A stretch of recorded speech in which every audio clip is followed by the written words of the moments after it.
Wankawan TV1. Kak, sekarang kan kita sabar kakak kan Profesor Dr. Riza Ramli kan baru kemarin dimakamkan ya di Jeruk Purut.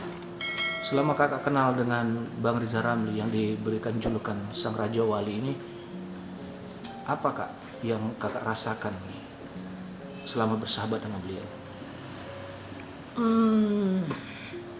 Satu hal ya karena dia membackup apa ya, saya kan di ruang yang berbeda dengan dia. Saya ini seorang seniman, terus tahu-tahu jadi aktivis, dan saya perlu belajar dari para aktivis gitu. Dan dia orang yang pertama saya pikir saya kenal ya, dan jadi dekat, jadi sangat dekat malah. Dan mungkin aku nggak bisa mengatakan detail ya, tetapi aku punya pengalaman yang betul-betul adalah bahwa yang menunjukkan bahwa kami berdua itu sahabat seperjuangan. Ya, misalnya ketika Undang-Undang Dasar 45 dirusak, saya tidak ada di Indonesia. Saya diupayakan selalu berada di internasional, bikin pertunjukan di 5 negara bagian di Amerika, Marsinah menggugat. Jadi saya ini dimewahin gitu, dibuat lupa gitu, sampai saya tuh setiap bulan Agustus itu selalu ada di negara lain. Pertama di Amerika, kemudian di Irlandia, kemudian di Jepang. Yang terakhir saya sudah nggak dikirim. Jadi saya baru tahu ada Undang-Undang Dasar rusak itu 2003, tapi waktu itu saya sedang menjadi Ketua Dewan Kesenian Jakarta. Terus setelah itu saya bikin film Jamila dan Sang Presiden. Nah, 2010 saya kosong, terus saya memutuskan harus ada pertemuan para kelompok pergerakan ya, LSM dan kelompok pergerakan tentang bukan LSM deh, kita karena LSM terlibat ya. Jadi semua kelompok pergerakan di Cisarua. Nah itu cerita itu ya saya ceritakan ke dia, nggak ada orang lain yang saya kenal ya dialah yang sangat dekat dengan saya. Dan bang, saya mau bikin ini begini. Tapi aku nggak ada uang. Iya aku tahu kok nggak punya uang. Paling dia bercanda. Atur aja dulu, diundang aja dulu.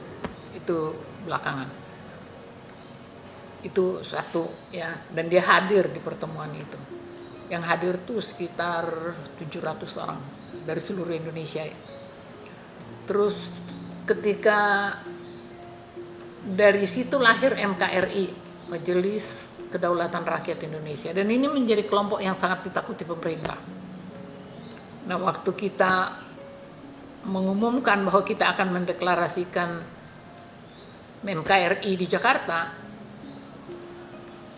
tiba-tiba dalam seminggu terakhir menjelang deklarasi itu, isu bahwa akan ada kudeta muncul.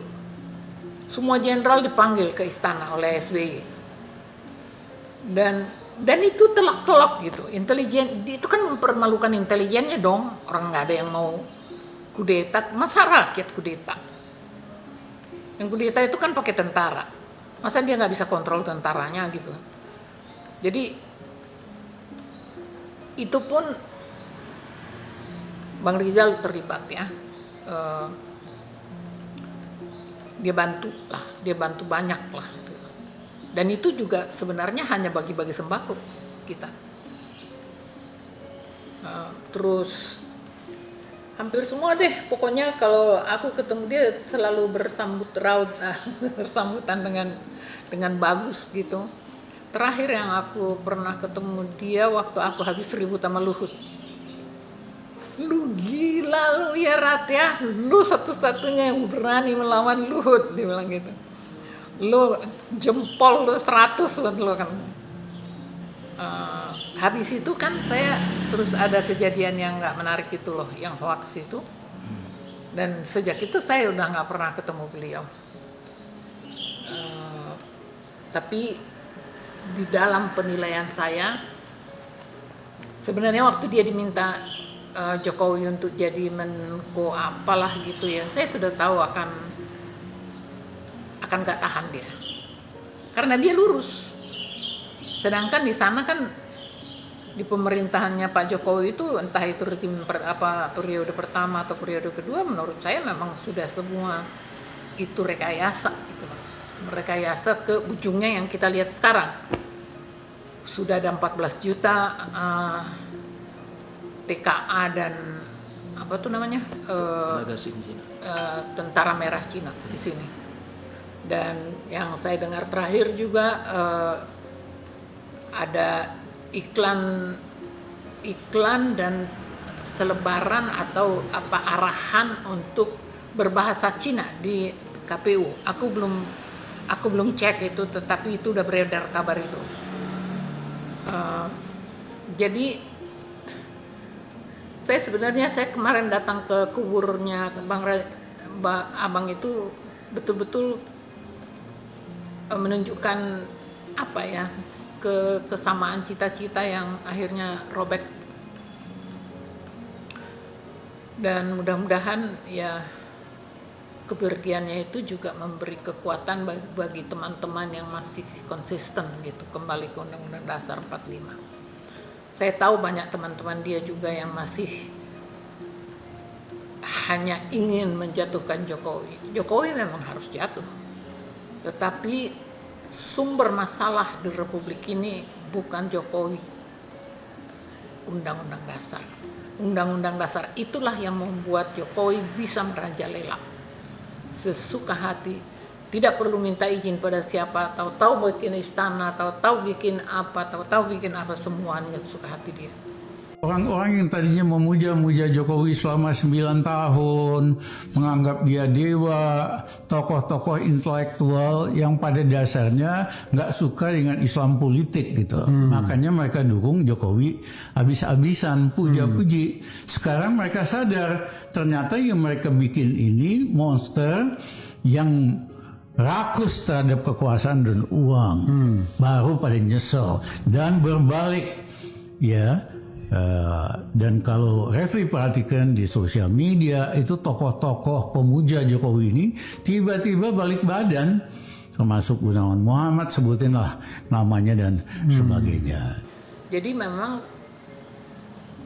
ketika aku meninggalkan makam kemarin, di dalam hati aku bicara pada hatiku sendiri bahwa aku akan memperjuangkan Indonesia kembali ke Undang-Undang Dasar 45. Karena itu intisari dari persahabatan ya, walaupun di tengah-tengah agak ada ya, kita kan manusia ya, tapi he was my best friend. Katanya sempat hilang kontak dengan beliau selama beberapa tahun. Kenapa tuh, Kak? Itu sih saya rasa itu ya seperti yang kau selalu ingatkan, itu pentingnya tabayun ya. Ya mungkin beliau mendengar statement saya di sebuah wawancara di sebuah YouTube. Saya mempersoalkan karena waktu itu orang-orang yang sedang ribut mempersoalkan threshold itu sampai mengatakan threshold itu adalah kedaulatan rakyat. Nah itu saya komentari, saya bilang threshold itu produk Undang-Undang Dasar palsu yang durhaka itu, saya bilang. Jadi jangan dibalik, buat saya threshold itu kalau itu mau diperjuangkan ya perjuangan kedaulatan bagi orang-orang yang gila kekuasaan, kayak gitu ya. Mungkin beliau tersinggung karena dia salah satu yang memperjuangkan. Mungkin, tapi apapun itu, aku minta maaf sama dia, aku sudah memaafkan dia karena tidak tabayun sama saya gitu, atau tidak mau ngobrol lagi sama saya. Dan dia tetap di mata saya orang yang hebat.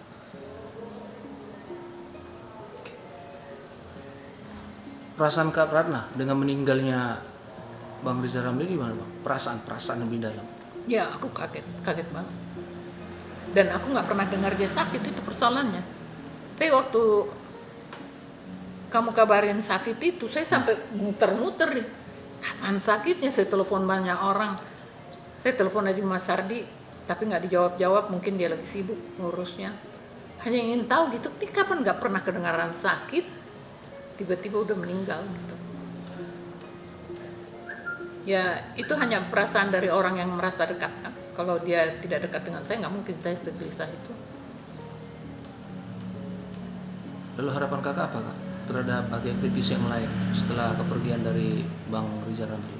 Ya aku berharap yang ya aku berharap aku sendiri tetap kokoh pada pendirianku dan bisa merangkul sebanyak-banyaknya para aktivis yang mencintai negeri ini untuk punya satu tujuan, kembali ke Undang-Undang Dasar 45. Kita udah kehilangan Rizal. Kalau saya punya kesempatan ngobrol sama dia, tapi kan kesempatan ini itu nggak terbuka, nggak dibukakan buat saya.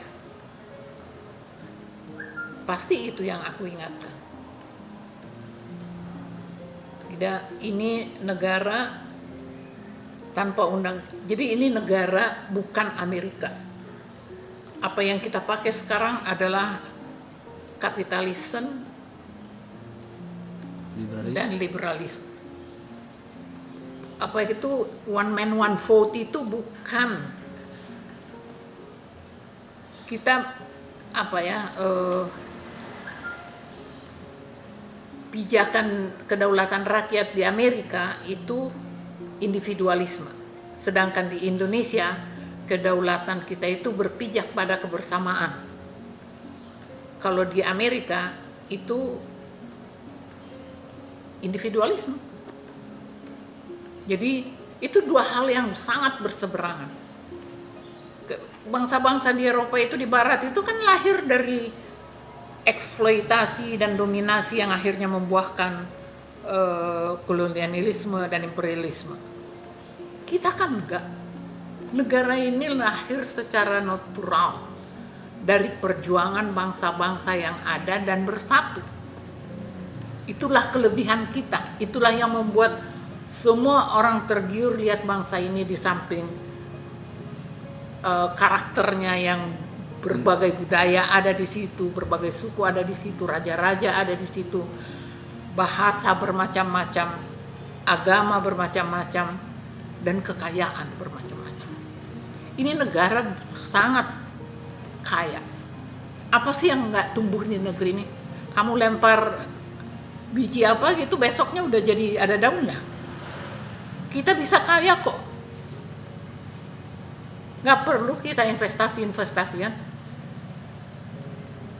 Kasih tuh usaha itu BUMN. Hancur tuh karena bentuknya BUMN. Barangkali memang udah harus diganti. Berarti yang dilakukan oleh Bang Rizal Ramli sama ini kakak sependapat kayak perjuangan bahwa ya so far ya rusak sependapat ya. Ya dia orang yang selalu dalam tindakannya itu kritis. Apa yang terakhir dia di pemerintahannya Jokowi itu mental karena dia melakukan yang baik. Karena dia melakukan apa yang seharusnya dilakukan. Iya kan? Jadi ya udahlah, kita tutuplah kepergiannya dengan senyum. Sekarang dia sudah tenang. Mudah-mudahan Tuhan mengampuni dosa-dosanya, menerima ibadah dan perbuatan baiknya ya semua kebaikannya.